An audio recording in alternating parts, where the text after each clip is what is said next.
మామిడికాయ పప్పు ఎవరికి ఇష్టం ఉండదండి. మామిడికాయ పప్పు ఈజీగా చేసుకునే ప్రాసెస్ మీకు చూపిస్తాను రండి.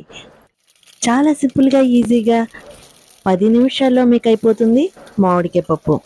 ముందుగా ఆవాలు, జీలకర్ర, ఎండుమిర్చి, వెల్లుల్లి, కరివేపాకు ఆయిల్‌లో ఫ్రై చేసేసుకోవాలి. తర్వాత ఉల్లిపాయ, పచ్చిమిర్చి, కరివేపాకు, ఇంగువ ఇవన్నీ కూడా వరుసగా వేసుకొని వేయించుకోవాలి.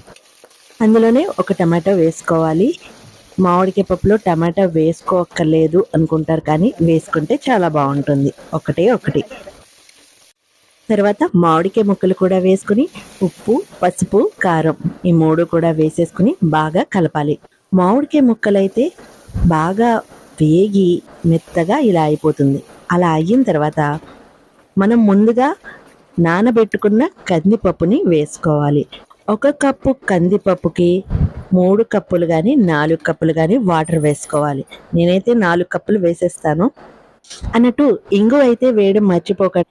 నేను అలా మర్చిపోయి మళ్ళీ మూత తీసి వేసేసాను.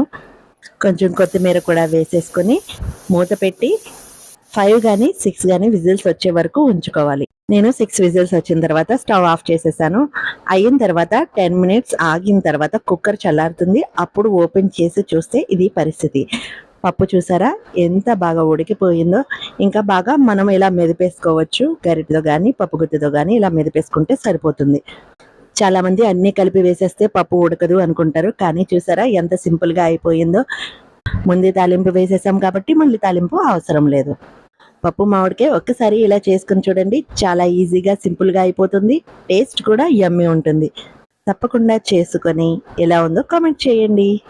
వీడియో నచ్చితే ప్లీజ్ లైక్ చేయండి. Thank you for watching.